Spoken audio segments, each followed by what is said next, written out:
കൊടുങ്ങല്ലൂർ ശ്രീനാരായണപുരത്ത് കാന നിർമ്മാണത്തിനിടെ മതിലിടിഞ്ഞു വീണ് അതിഥി തൊഴിലാളി മരിച്ചു. ഒരാൾക്ക് പരിക്കേറ്റിരിക്കുന്നു. MS ലിഷോയ് വിവരങ്ങളുമായിട്ടുണ്ട്. ലിഷോ, എന്താണ് സംഭവിച്ചത്? കൊടുങ്ങല്ലൂർ ശ്രീനാരായണപുരത്താണ് കാന നിർമ്മാണത്തിനിടെ ഈ അപകടം സംഭവിച്ചിരിക്കുന്നത്. ഇതര സംസ്ഥാന തൊഴിലാളിയായ ഒരാളാണ് മരിച്ചത്. വലിയ വീട്ടിൽ രാജരാജേശ്വരി ക്ഷേത്ര പരിസരത്ത് വെച്ചാണ് ഈ സംഭവം ഉണ്ടായത്. ഇവിടെ ഈ മതിലിന്റെ നിർമ്മാണം നടക്കുന്നതിനിടെ ഇന്ന് ഉച്ചയോടുകൂടിയാണ് സംഭവം.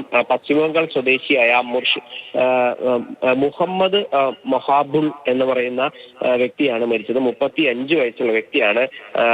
പശ്ചിമബംഗാൾ സ്വദേശി തന്നെയായ സൈഫുൾ മണ്ഡലിനെ ഗുരുതരാവസ്ഥയിൽ ആശുപത്രിയിലേക്ക് പ്രവേശിപ്പിച്ചിട്ടുണ്ട്. കൊടുങ്ങല്ലൂർ AR ആശുപത്രിയിലാണ് ഇയാളെ പ്രവേശിപ്പിച്ചിരിക്കുന്നത്. ഇയാൾ ഇപ്പോഴും ചികിത്സയിൽ തുടരുകയാണ്. ദേഹത്ത് ഈ മതിലിന്റെ ഭാഗം ഇടിഞ്ഞ് വീണതിന് ഇടയിൽ, അതായത് ഈ കാനയുടെ ഈ പാർശ്വഭിത്തിയുടെ ഒരു ഭാഗം ഇടിഞ്ഞു വീണ് നേരെ ദേഹത്തേക്ക് വീഴുകയായിരുന്നു.